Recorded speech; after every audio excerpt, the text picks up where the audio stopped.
अस्सलामुअलैकुम दोस्तों। उम्मीद है आप सब लोग अच्छे से होंगे। आज मैं आपके लिए प्रैक्टिस सेट सेकंड लाया हूं और इसमें हम हिस्ट्री के रिलेटेड जो भी इम्पोर्टेंट क्वेश्चंस हैं उनको डिस्कस करेंगे। जितनी भी वैल्यूएबल इंफॉर्मेशन होगी मैं वो आपके साथ शेयर करूंगा रिलेटेड टू जो JK SSB में हिस्ट्री पूछी जाती है। ठीक है, तो आपका ज़्यादा टाइम न लेते हुए हम चलते हैं सीधे क्वेश्चंस की ओर। ठीक है, तो पहला जो क्वेश्चन है that is who among the following was the last Mughal emperor. ठीक है, आपको बताना है कि जो लास्ट मुगल एम्परर है वो कौन था। ठीक है, आपके पास ऑप्शन है Shah Alam second, Bahadur Shah first, Bahadur Shah second या नन ऑफ दीज। ठीक है, तो मुझे लगता है ये वाला जो क्वेश्चन बेसिक क्वेश्चन है और सबको ये क्वेश्चन आएगा। ठीक, तो इसका जो करेक्ट आंसर है that is Bahadur Shah second. ठीक है, क्या है? बहादुर शाह सेकंड, जिसको हम बहादुर शाह जफर के नाम से भी जाना जाता है। ठीक है, जानते हैं, समझ आ रही है? बहादुर शाह जफर। ठीक है, ये बात आपको याद रखनी है। ठीक है, समझ आई बात? चलो अब हम बात करते हैं जो बहादुर शाह जफर है वो लास्ट मुगल एम्परर थे। ठीक है, अगर मैं आपको थोड़ी बहुत हिस्ट्री, अगर आपने जो 8th की जो SST है, ठीक है, हिस्ट्री है, उसको देखा होगा थोड़ा बहुत, तो वहाँ पर लिखा है 1849 को जो उस समय के गवर्नर जनरल होते हैं, ठीक, जो गवर्नर जनरल ऑफ इंडिया होते हैं, ठीक है, जिसका नाम है लॉर्ड डलहौजी। ठीक, जिसका नाम है लॉर्ड डलहौजी, वो अनाउंस करता है कि जो बहादुर शाह जफर और इसकी फैमिली है they will be shifted out of the red fort, यानी इनको रेड फोर्ट से निकाला जाएगा। ठीक है, यानी इनको रेड फोर्ट से निकाला जाएगा और दिल्ली में किसी और रेसिडेंस में इनको शिफ्ट किया जाएगा। किसको? बहादुर शाह जफर या बहादुर शाह सेकंड जिसको हम कहते हैं, ठीक है, उसको, और उसको कहीं और दिल्ली में किसी और लोकेशन पे शिफ्ट, किसी और पैलेस में शिफ्ट किया जाएगा। ठीक है, ये कौन कहता है, ये कौन अनाउंस करता है? जो गवर्नर जनरल होता है उस टाइम के, लॉर्ड डलहौजी। ठीक, इसके बाद फिर से 1856 में उस समय के जो गवर्नर जनरल होते हैं, ठीक, उस समय के गवर्नर जनरल लॉर्ड कैनिंग, ठीक, लॉर्ड कैनिंग, ठीक है, वो अनाउंस करते हैं, ठीक है, वो ये डिक्लेयर करते हैं कि जो बहादुर शाह जफर है, ठीक है, बहादुर शाह जफर है, will be the last Mughal ruler. क्या होंगे ये? Last Mughal ruler. ठीक है, ये बात आपको याद रखनी है। ठीक है, तो ये कौन अनाउंस करता है, ये कौन डिक्लेयर करता है? जो गवर्नर जनरल होते हैं उस समय के 1856 में, लॉर्ड कैनिंग, वही डिक्लेयर करते हैं कि जो बहादुर शाह जफर है वो अब लास्ट मुगल रूलर रहेंगे, यानी ये लास्ट मुगल किंग या एम्परर होंगे, और इसके जो भी डिसेंडेंट्स होंगे वो खाली प्रिंसेस कहलाएंगे। क्या कहलाएंगे? प्रिंसेस कहलाएंगे। ये सारी बातें जो है 8th की हिस्ट्री में मेंशन है। आप जाइए NCERT को पढ़िए। ठीक है, अगर आपको अपने बेसिक्स जो है कंसेप्ट्स क्लियर करने हैं। ठीक है, तो ये बात आपको याद रखनी है। और हाँ, और एक बात, जो बहादुर शाह जफर है ना, वही है बहादुर शाह सेकंड, यानी बहादुर शाह सेकंड ही बहादुर शाह जफर है। इसको बहादुर शाह फर्स्ट से आप जो है कंफ्यूज मत होवेगा। ठीक है, तो चलते हैं आगे थोड़ा और। हम अगर मुगल डायनास्टी की बात करते हैं, ठीक, तो मुगल डायनास्टी को इंडिया लाया था किसने? बाबर ने। ठीक है, किसने लाया था? बाबर ने।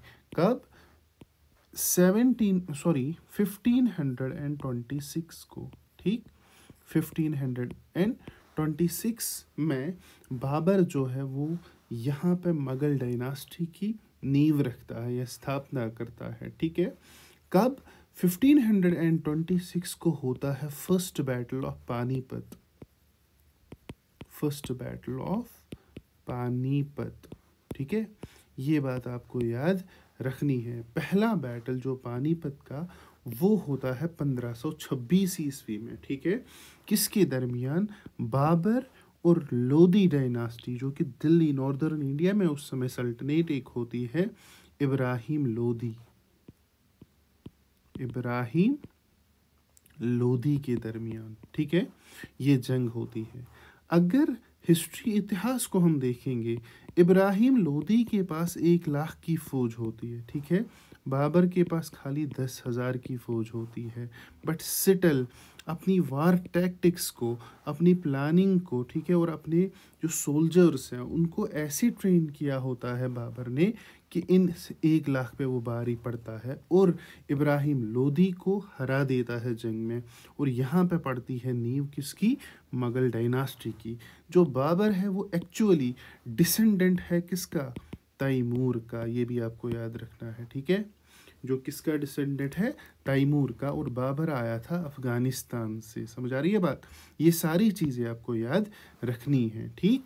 इसके बाद जो बाबर है वो पहले रूलर बनते हैं किसके? मुगल्स के, यानी मुगल डायनास्टी के, या जो भी मुगल्स जिनको हम कहते हैं, ठीक है। और बाबर कहाँ से कहाँ तक रूल करता है? 1526 से लेके 1530 तक, ये आपको याद रखना है। इसके बाद आता है बाबर का बेटा हुमायूं, ठीक है, हुमायूं, ठीक है, वो करता है 1530 से लेके 1540 तक। अब यहाँ पे फिर से टर्म बैक होता है, यहाँ पे आता है शेर शाह सूरी। कौन? शेर शाह सूरी, ये बात आपको याद रखनी है, ठीक। तो जो शेर शाह सूरी है, समझ आ रही है बात? शेर शाह सूरी जंग करता है किसके साथ? हुमायूं के साथ, ठीक है, और सिर्फ जंग ही नहीं लड़ता है बल्कि हुमायूं को वो हराता भी है, ठीक है। यानी शेर शाह सूरी जो है वो इस जंग में फातिहा होता है और वो डालता है नींव दिल्ली में सुर एम्पायर की। किसकी? या सुर डायनास्टी जिसको हम कहते हैं। समझ आई बात? और ये मुगल्स को फिर से पिछाड़ा जाता है, ठीक है, समझ आई बात? 1540 में, ओके। इसके बाद आता है 1556, समझ आ रही है बात? 1556 में हुमायूं का जो बेटा है यानी अकबर, ओके, वो आता है वापस, ठीक है। और उस समय यहाँ का जो रूलर होता है नॉर्दर्न दिल्ली का, ठीक है, वो होता है हेमू। यानी हेमू का जो असल नाम है वो क्या है? सम्राट, सम्राट हेमचंद्र, हेमचंद्रा,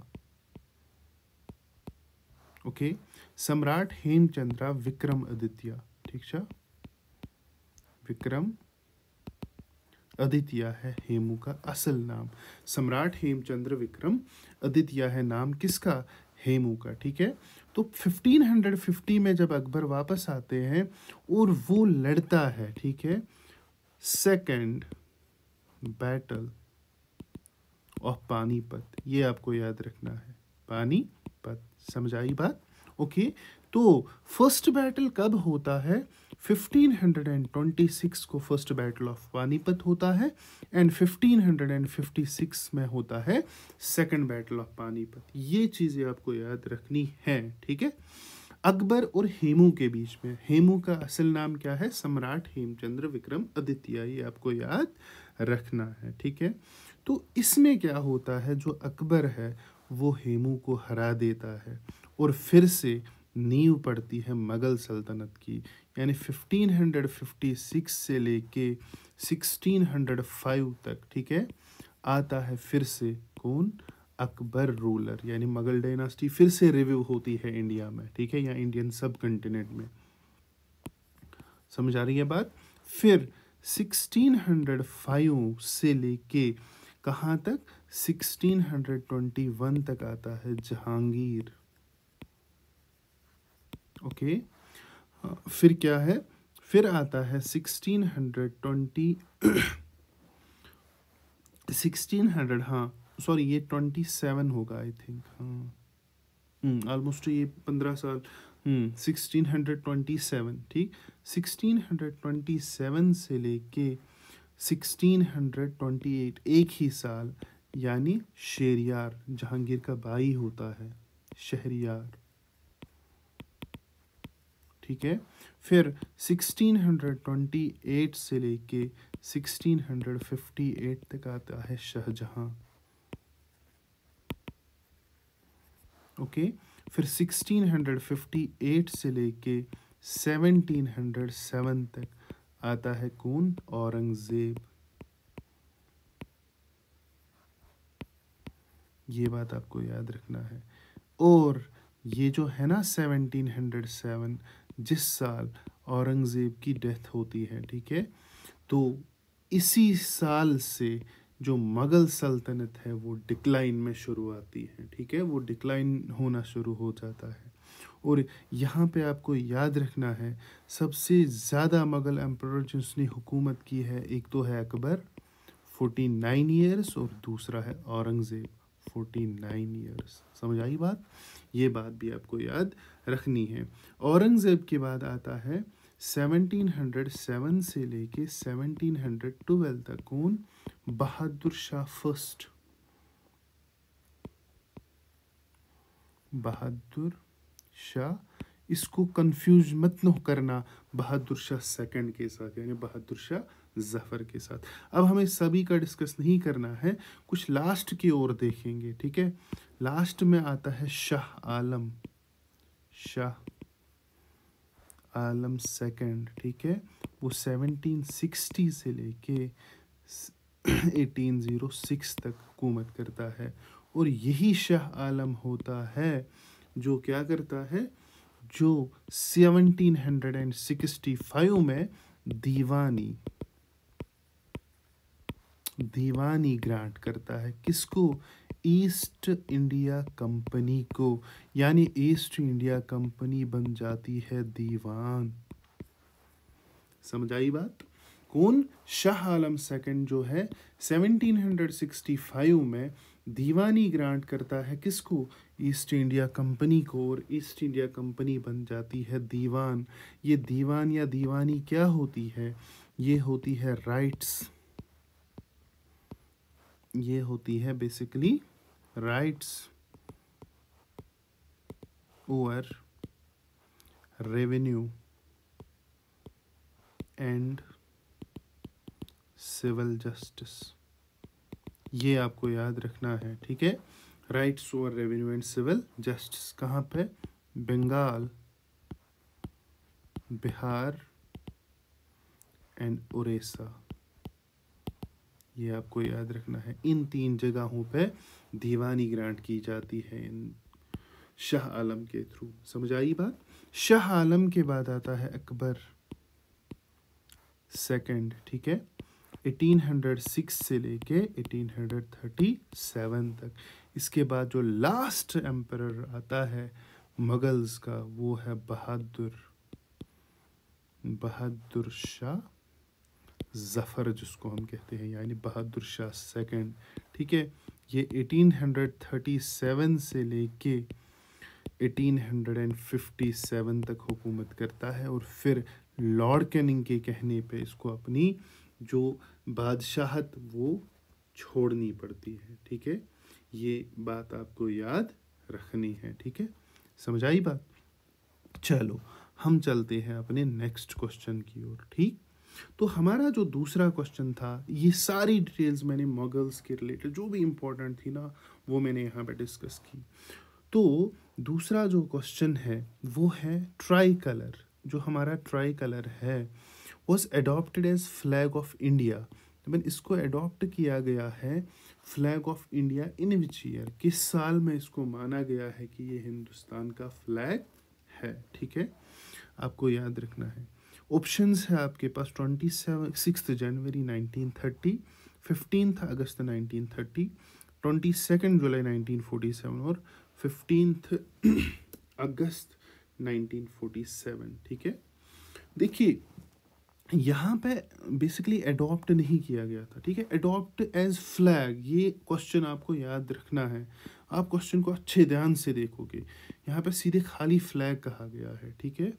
तो जो 22, अगर इसका आंसर मैं बोलूँगा तो इसका आंसर जो है वो है 26 जनवरी 1930 को, ठीक, 26 जनवरी 1930 को, ठीक है, जो है ट्राई कलर अडॉप्ट किया गया था as flag of India, as flag of India. समझ आ रही है बात? तो मैं आपको बताऊंगा जो 26 जनवरी 1930 में क्या हो रहा था, लाहौर सेशन हो रहा था, ठीक है, इंडियन नेशनल कांग्रेस का।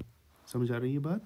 और वहीं पे जो जवाहरलाल नेहरू है उस समय प्रेसिडेंट हुआ करते थे 1930s में आईएनसी के, वो होस्ट करते हैं एक ट्राई कलर और वो डिक्लेयर करते हैं ये फ्लैग ऑफ इंडिया, ठीक है, on the banks of river Ravi.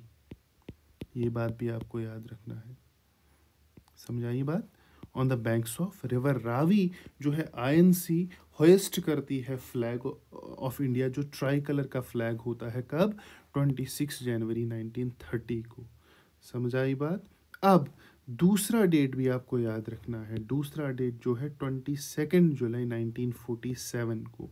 देखो 26 जनवरी 1930 को जो है, यानी जो फ्लैग है ट्राई कलर जो है वो होस्ट किया गया था, कब, कहाँ, किसके द्वारा? जवाहरलाल नेहरू के द्वारा या आईएनसी के द्वारा आप कहो, ठीक है, कहाँ पे? On the banks of river Ravi. और उन्होंने एक माना था, अडॉप्ट किया था ये फ्लैग ऑफ इंडिया। लेकिन ये जो दूसरा डेट है 22 जुलाई 1947 को, उस समय जो इंडियन कॉन्स्टिट्यूशन असेंबली है, ठीक है, ये याद रखना, जो इंडियन कॉन्स्टिट्यूशन असेंबली है, कॉन्स्टिट्यूंट असेंबली है, वो अडॉप्ट करती है ट्राई कलर को नेशनल फ्लैग। ये डिफरेंस है यहाँ पे। समझ आई बात? समझ आई बात? यहाँ पे खाली ब्लैक फ्लैग की बात हुई थी, ठीक है, लेकिन यहाँ पे नेशनल फ्लैग, यानी 22 जुलाई 1997 को जो है कॉन्स्टिट्यूंट असेंबली डिक्लेयर करती है ट्राई कलर को as national flag of India. ये आपको याद रखना है।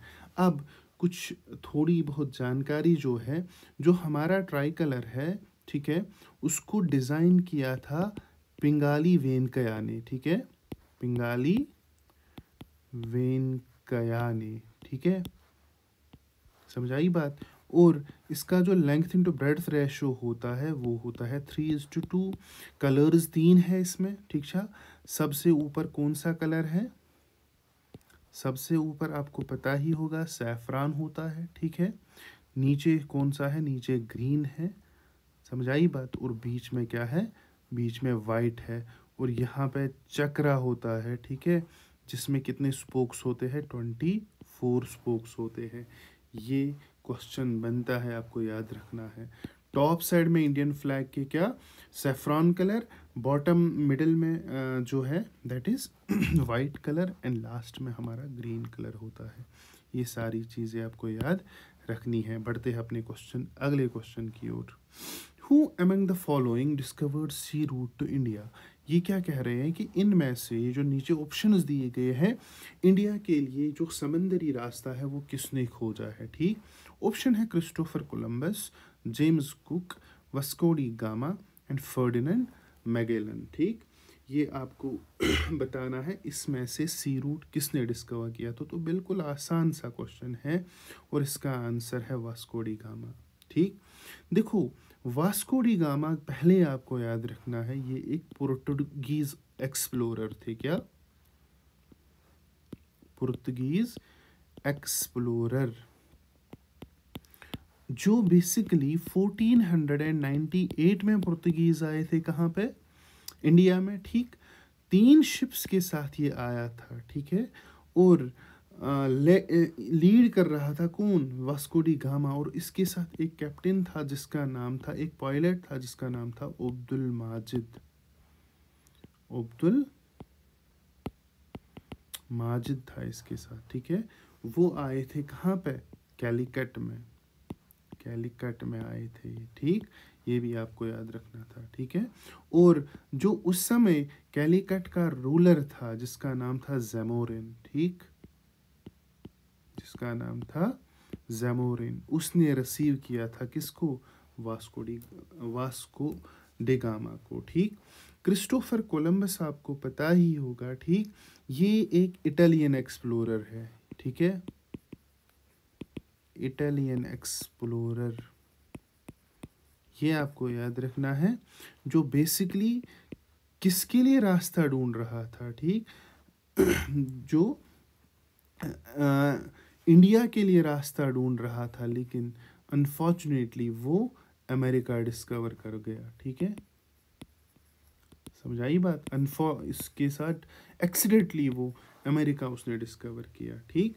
इसी के साथ जो है जेम्स कुक, जेम्स कुक क्या है? ये एक इंग्लिश एक्सप्लोरर है,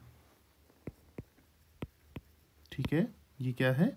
ये इंग्लिश एक्सप्लोरर है, ये आपको याद रखना है, ठीक। और इसने एंटार्क्टिका के लिए रास्ता ढूंढा है, ठीक, जो एंटार्क्टिका ट्रैवल कर चुका है, और रूट ढूंढा है ऑस्ट्रेलिया के लिए, समझ आई बात। और फर्डिनेंड मैगलन जो है, ये भी क्या है? ये भी एक पोर्टुगीज एक्सप्लोरर है, पोर्टुगीज एक्सप्लोरर है, ये आपको याद रखना है, समझ आई बात। तो इंडिया के लिए सी रूट डिस्कवर किया था वास्को डी गामा ने, ठीक, 1498 में आए थे ये पहली बार कैलीकट में। चलो अगले क्वेश्चन की ओर। Who among the following newspapers या जर्नल्स, ठीक है, are published by Mahatma Gandhi. तो नीचे कुछ न्यूज़ पेपर्स या जर्नल्स है, इनमें आपको बताना है महात्मा गांधी ने कौन सा क्या है पब्लिश किया है। ऑप्शंस है यंग इंडिया, नवजीवन, हरिजन, ठीक है, not of these, all of these, समझ आई बात। चलो आपको बताना है कि इनमें से कौन सी पब्लिकेशन है महात्मा गांधी की, ठीक। तो देखो मैं आपको बता के चलूं, इसमें जो आंसर है, ठीक, वो कौन सा है? That is all of these, that is all of these, समझ आ रही है बात। क्यों? क्योंकि यंग इंडिया जो है वो भी न्यूज़पेपर था किसका? महात्मा गांधी का। इसी तरह नवजीवन जो है वो भी न्यूज़पेपर था किसका? महात्मा गांधी का। और हरिजन जो है वो भी न्यूज़पेपर था किसका? महात्मा गांधी का। ये आपको याद रखना है, ठीक, समझ आई बात। इसके अलावा और एक न्यूज़पेपर था जिसका नाम था इंडियन ओपिनियन, इंडियन ओपिनियन, जो साउथ अफ्रीका में वो पब्लिश करते थे, ठीक है। बेसिकली साउथ अफ्रीका में जब वो रेशियल डिस्क्रिमिनेशन के खिलाफ लड़ रहे थे तो उस समय वहाँ पे वो आर्टिकल्स लिखते थे, वहाँ पे वो पब्लिश कर रहे थे, ठीक है। बुक्स अगर मैं देखूँगा गांधी जी की, ठीक, तो उसमें से क्या क्या आता है? पहला है हिंद स्वराज, हिंद स्वराज, ठीक, ये है। और एक बुक है the story of my experiments with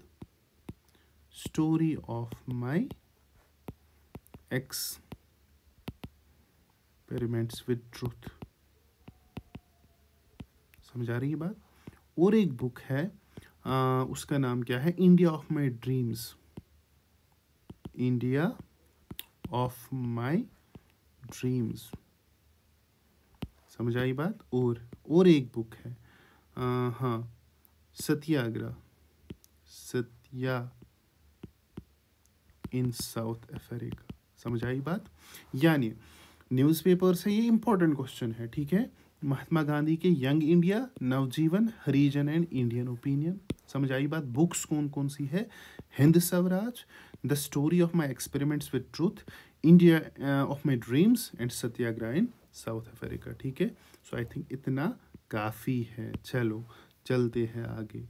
who among the followed issued फरमान, ठीक है, तो ईस्ट इंडिया कंपनी, हमने पहले अभी बात की थी, जो शाह आलम सेकंड है, जो शाह आलम सेकंड है, उसने क्या किया था, उसने दीवानी ग्रांट की थी, ठीक है, दीवानी ग्रांट की थी, किसको, EIC को, समझ आई बात।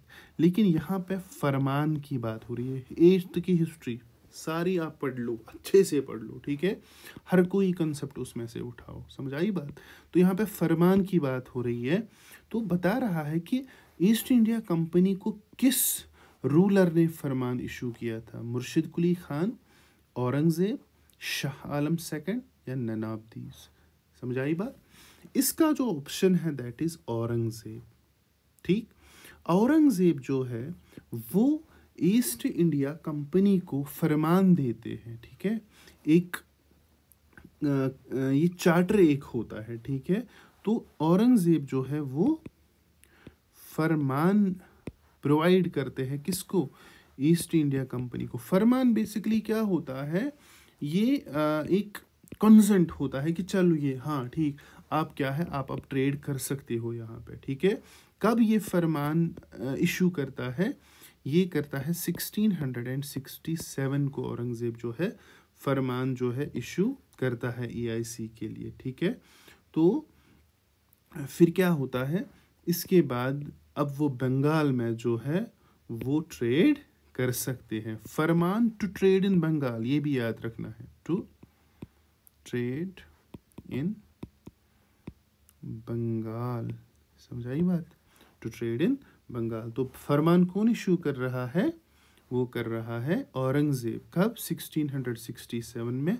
क्यों, ताकि ये एक बेसिकली एक चार्टर होता है, चार्टर नहीं, ये एक लेटर होता है जिससे इनको अब कंसेंट मिल गया है कि वो ट्रेड कर सकते हैं, ठीक। ये मुर्शिद कुली खान कौन है, मुर्शिद कुली खान जो है ये है फर्स्ट नवाब ऑफ बंगाल, समझ आई बात। फर्स्ट नवाब ऑफ बंगाल जो है वो है मुर्शिद कुली खान, ये आपको याद रखना है, समझ आई बात। चलो, शाह आलम के बारे में तो ऑलरेडी बताया ही है। हाँ, और एक बात शाह आलम की आपको याद रखनी है, एक तो मैंने दीवानी का इसका बताया था, जो शाह आलम है ये पहला मुगल एम्परर बन चुका है, ठीक है, जो पेंशनर बन गया, pensioner of east India company या ब्रिटिश इंडिया कह लो, ठीक है। ये पहला मुगल एम्परर बन गया जिसको पेंशन पे रखा गया, कौन, शाह आलम सेकंड। चलते हैं नेक्स्ट क्वेश्चन की ओर, ठीक। अब क्या कह रहा है, who among the following was the first governor general of India, इनमें से जो पहला गवर्नर जनरल इंडिया का है वो कौन था, ठीक है। Who among the following was the first governor general of India, पहला गवर्नर जनरल ऑफ इंडिया कौन था, Lord Hastings, Lord Warren Hasting, Lord Canning, Lord William Bentinck, ठीक है। तो आपको बताना है पहला गवर्नर जनरल कौन था, ठीक। देखिए यहाँ पे बात हो रही है governor general of India, question आप अच्छे से देखोगे। अगर मैं बात करता हूँ रेगुलेटिंग एक्ट ऑफ 1773 की, ठीक है, इससे पहले, इस एक्ट से पहले, ठीक है, समझ आ रही है बात, जो गवर्नर होता, खाली क्या होता था, गवर्नर, क्या होता था, गवर्नर होता था, चाहे वो बंगाल, मद्रास, बॉम्बे, बिहार, ठीक है, खाली गवर्नर होता था, ठीक है। लेकिन जब क्या आया, रेगुलेटिंग एक्ट ऑफ 1773, ठीक, तो इसने इस गवर्नर को चेंज किया, किसको, गवर्नर को चेंज किया और बना दिया गवर्नर जनरल ऑफ, लेकिन बंगाल, ठीक है, ये भी आपको याद रखना है, समझाइए बात। रेगुलेटिंग एक्ट में गवर्नर जो है बंगाल का वो बन गया गवर्नर जनरल ऑफ बंगाल, और बाकी जितनी भी प्रेसिडेंसीज थी उनके गवर्नर्स इसके सबऑर्डिनेट्स बन गए, किसके, गवर्नर जनरल ऑफ बंगाल के। हमें क्वेश्चन में पूछा गया है कि पहला गवर्नर जनरल इंडिया का कौन है, इंडिया का गवर्नर जनरल। तो इसका जो आंसर है, ठीक है, वो कौन है, वो है लॉर्ड विलियम बेंटिक। क्या है, लॉर्ड विलियम बेंटिक जो था वो पहला गवर्नर जनरल इंडिया का था। ठीक, अब 1773 में क्या बन गया, गवर्नर जनरल ऑफ बंगाल बन गया। ठीक, फिर क्या आता है, फिर आता है चार्टर एक्ट ऑफ 1833। समझ आई बात। इसमें क्या होता है, जो ये गवर्नर जनरल है ना, इसका नाम चेंज करके क्या रखा जाता, गवर्नर जनरल ऑफ जो बंगाल है इसको बनाया जाता है गवर्नर जनरल ऑफ लेकिन इंडिया।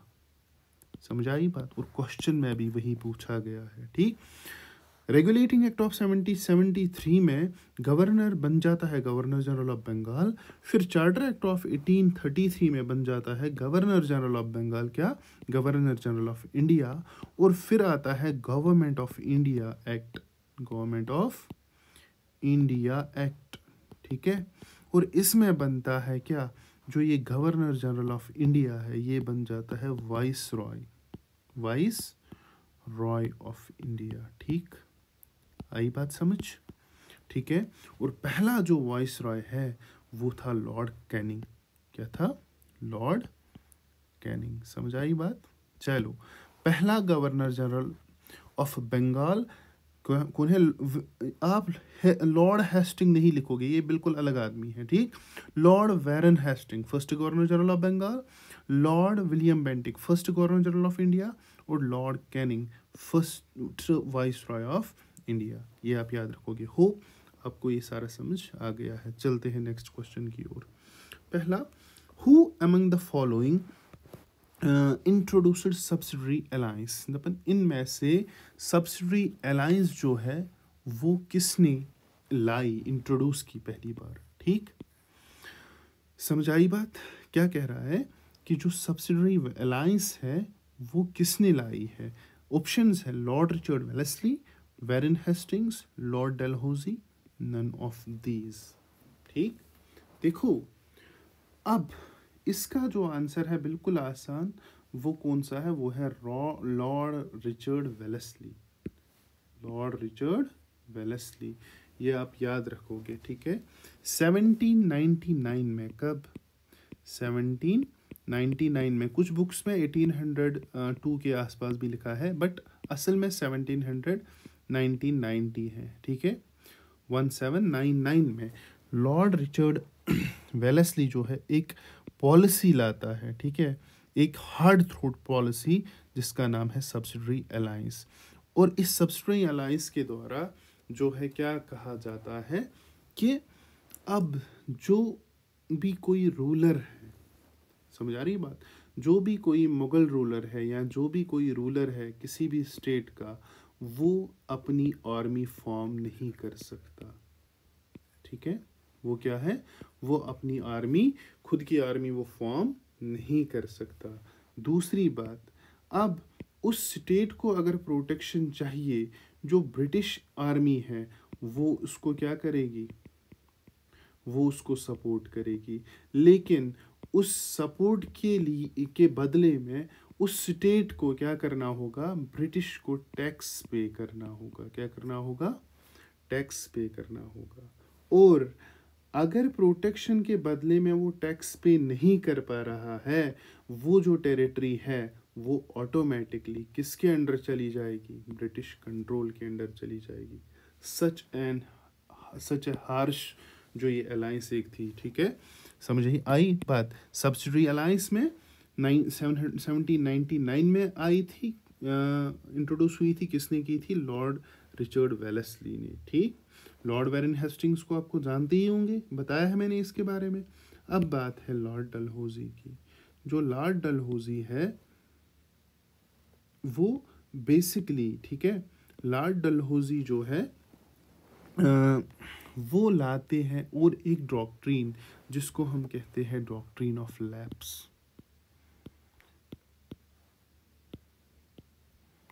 Doctrine of lapse. समझाई बात?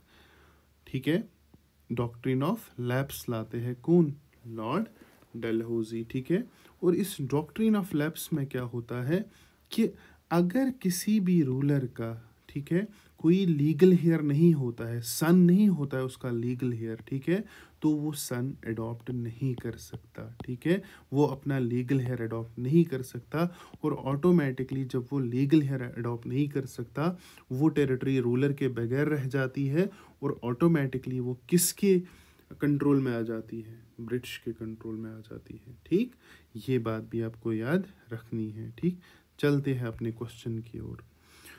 अब क्या कह रहा है ये? 1 सेकेंड। चलते हैं हम अपने 8वें क्वेश्चन की ओर, और हमारा जो क्वेश्चन है वो ऐसे है।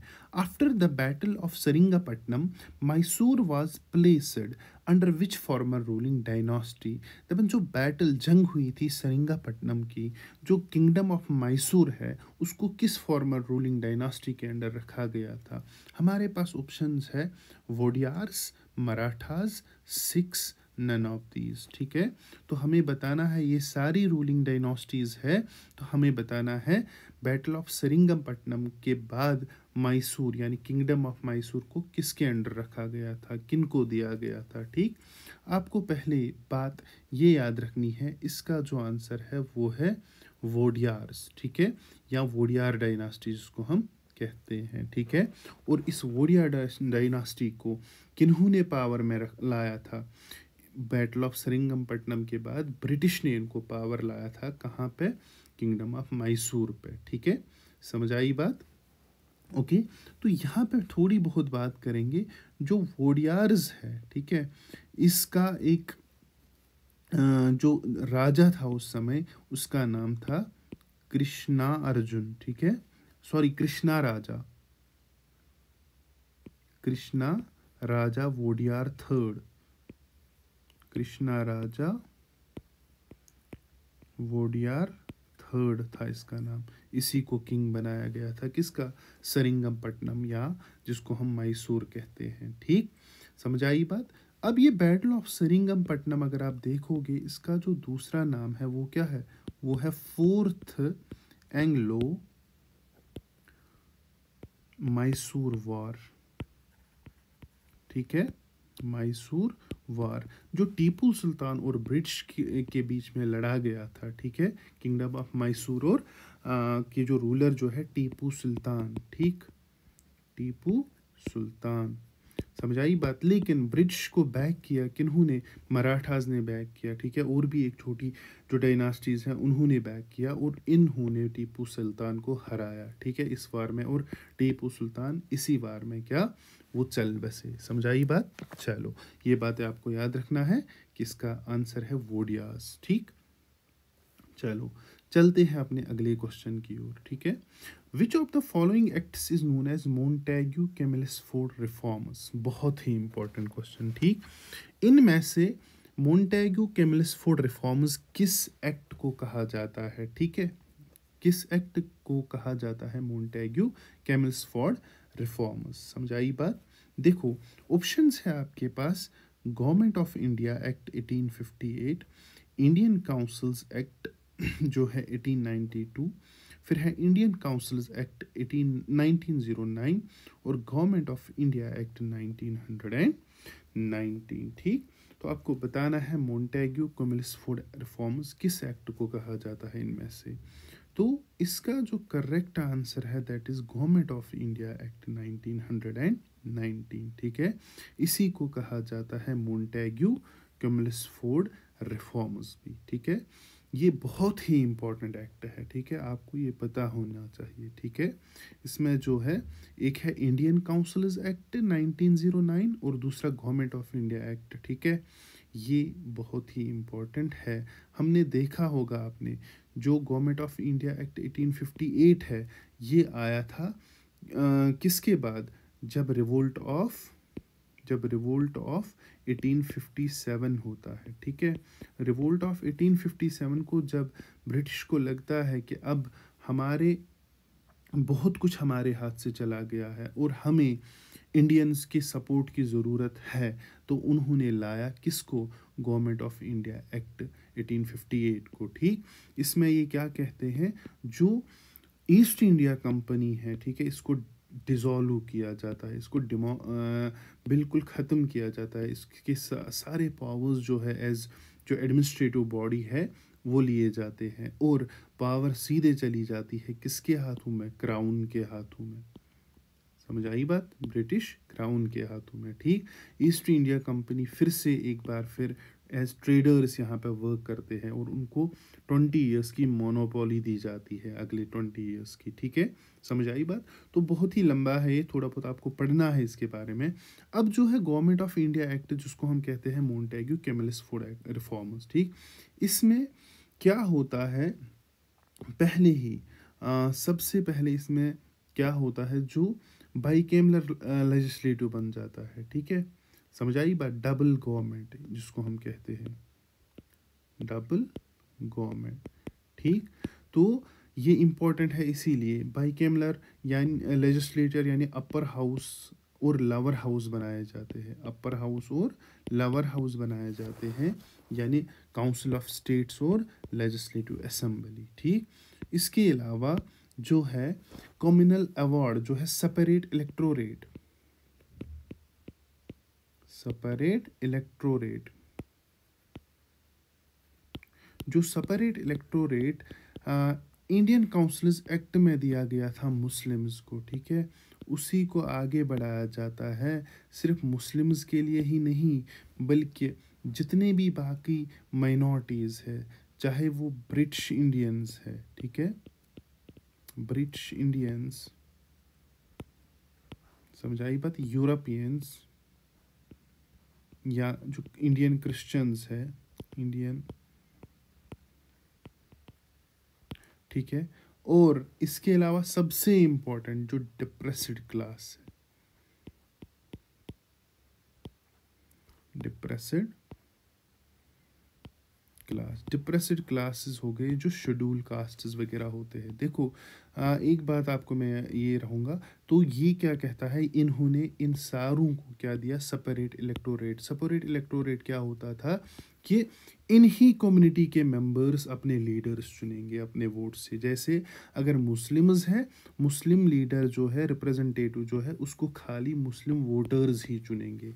इसी तरह जो इंडियन क्रिश्चियंस हैं, वो अपने लीडर को चुनेंगे, ठीक है, अपने वोट्स के साथ। इसी तरह जो डिप्रेस्ड क्लास है, जो ये शेड्यूल कास्ट्स होते थे, ठीक है, इनको भी सेपरेट इलेक्टोरेट में लाया गया। ठीक है, इसीलिए फिर जो है गांधी जी ने क्या किया था, वो हंगर स्ट्राइक पे बैठा गया था। ठीक है, समझाई बात?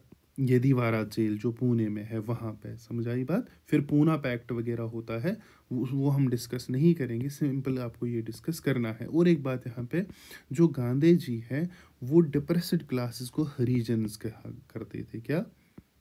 हरिजन्स। ठीक है, लेकिन जो भीमराव अंबेडकर है, B.R. अम्बेडकर, वो उनको डिप्रेस्ड क्लास के नाम से पुकारते थे। ठीक है, कहते थे, यानी यही टर्म वो यूज़ करते थे, डिप्रेस्ड क्लास। ठीक, ये आपको याद होना चाहिए।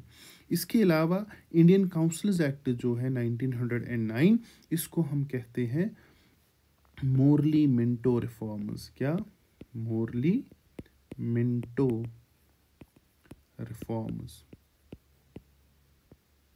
समझ आई बात? जो मोरली थे, लॉर्ड मोरली, उस समय के क्या थे? वो थे सेक्रेटरी ऑफ स्टेट, और जो मिंटो थे वो थे जो वाइस राय हुआ करते थे उस समय। ठीक है, समझ आई बात?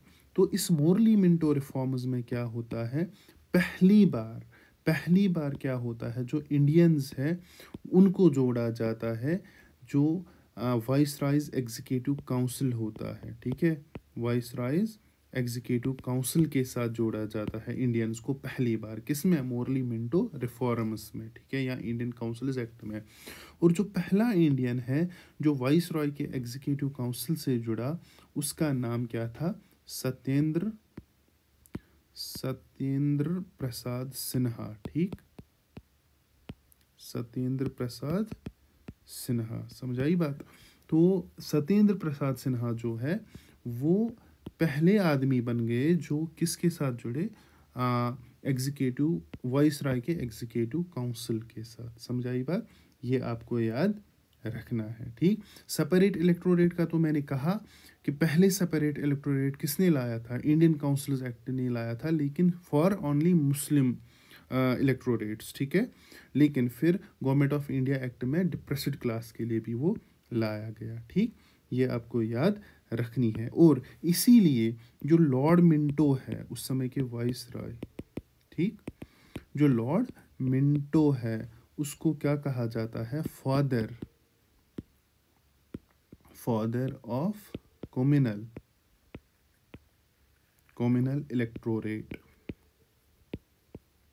ठीक है, फादर ऑफ कम्युनल इलेक्टोरेट कहा जाता है किसको, लॉर्ड मिंटो को। ठीक है, और कम्युनल अवार्ड किसको दिया गया था, किसने लाया था, कम्युनल अवार्ड में क्या हुआ था, सेपरेट इलेक्टोरेट मिला था डिप्रेस्ड क्लास को, वो लाया था प्राइम मिनिस्टर उस समय ब्रिटिश के रामसे मैकडोनाल्ड ने।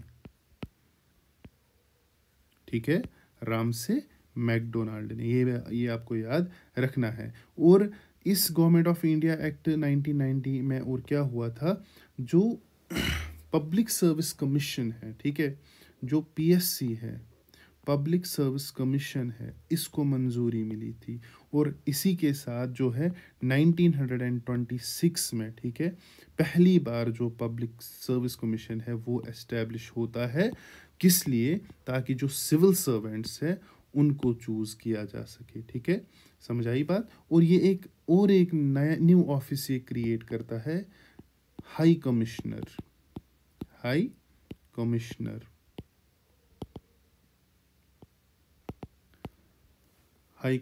For India. ठीक है, एक नया ऑफिस ये क्रिएट करता है वाइसराय के साथ। ठीक है, हाई कमिश्नर फॉर इंडिया, ये भी आपको याद रखना है। इसके अलावा ये एक स्टैट्यूटरी, कौन सा, गवर्नमेंट ऑफ इंडिया एक्ट 90 यानी मॉन्टेग्यू कैमिलसफोर्ड जो रिफॉर्म्स होते हैं, ये एक स्टैट्यूटरी बॉडी कमीशन बॉडी बनाते हैं। ठीक,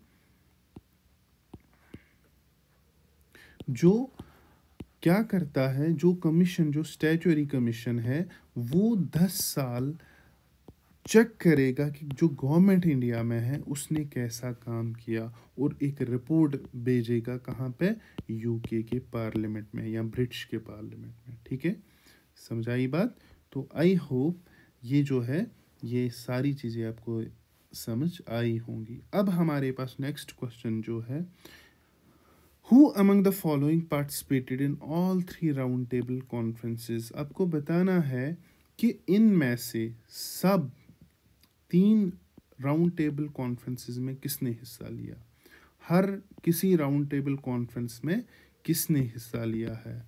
जवाहरलाल नेहरू, तेज बहादुर सापरू, मोहम्मद अली जिन्ना और सरोजनी नायडू। आपको बताना है तीनों राउंड टेबल कॉन्फ्रेंसेस जो हुई थी उसमें किसने हिस्सा लिया है। ठीक है, तो इसका जो करेक्ट आंसर है वो है तेज बहादुर सापरू। ठीक है, आपको याद रखना है तेज बहादुर सापरू और दूसरा भीमराव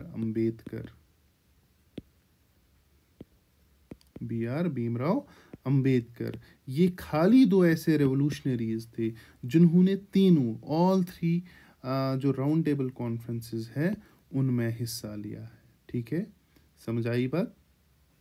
ठीक है, तो आपको याद रखना है एक तेज बहादुर सापरू और दूसरा भीमराव अंबेडकर। ये खाली 2 ऐसे रेवोल्यूशनरीज है, लीडर्स है जिन्होंने तीनों राउंड टेबल कॉन्फ्रेंसेस में हिस्सा लिया है। ठीक है, अब यहाँ पे सरोजनी नायडू की बात अगर मैं करूँ, ठीक है, सरोजनी नायडू जो है वो क्या है, वो पहली इंडियन वुमेन प्रेसिडेंट बन जाती है, किसकी, आईएनसी की। ठीक है, कब बनती है, 1925 के कानपुर सेशन में। ये आपको याद रखना है, समझाई बात। सरोजनी नायडू जो है वो पहली इंडियन वुमेन प्रेसिडेंट बन जाती है इंडियन नेशनल कांग्रेस की, कब, 1925 में कानपुर सेशन के दौरान। हमें पता है सरोजनी नायडू को नाइटिंगेल ऑफ इंडिया कहते हैं, ये तो सबको पता होगा। ठीक, कुछ लिटरेरी वर्क्स जो है सरोजनी नायडू की वो आपको याद रखना है। ठीक, समझाई बात। जो लिटरेरी वर्क्स है, जो सरोजनी नायडू के कुछ लिटरेरी वर्क्स है जो मुझे याद आ रहे हैं, इसमें क्या है, द ब्रोकन विंग्स, ठीक है। और एक है in the bazaars of Hyderabad, ठीक है। इसके अलावा द बर्ड ऑफ टाइम, ठीक है। ये कुछ लिटरेरी वर्क्स है किसके, सरोजनी नायडू के, जो आपको याद रखने हैं। ठीक, इसके अलावा अगर हम बात करेंगे किसकी, जवाहरलाल नेहरू की। ठीक, जो जवाहरलाल नेहरू है वो जवाहरलाल नेहरू जो है वो बेसिकली कब लौटे थे, कहाँ से, इंग्लैंड से। कब, 1912 में ये लौटे थे।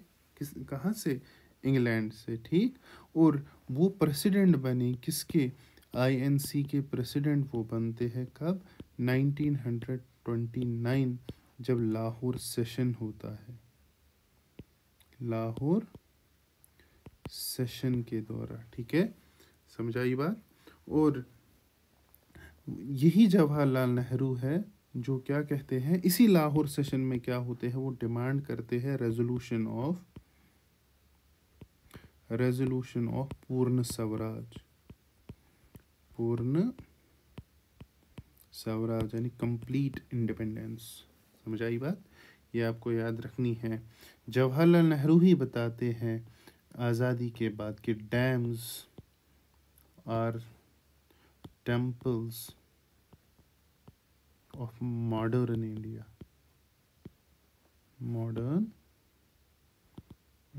ठीक है। Dams are temples of modern India, ठीक है।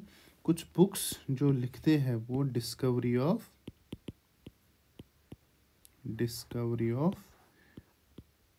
इंडिया, ठीक। And second is a bunch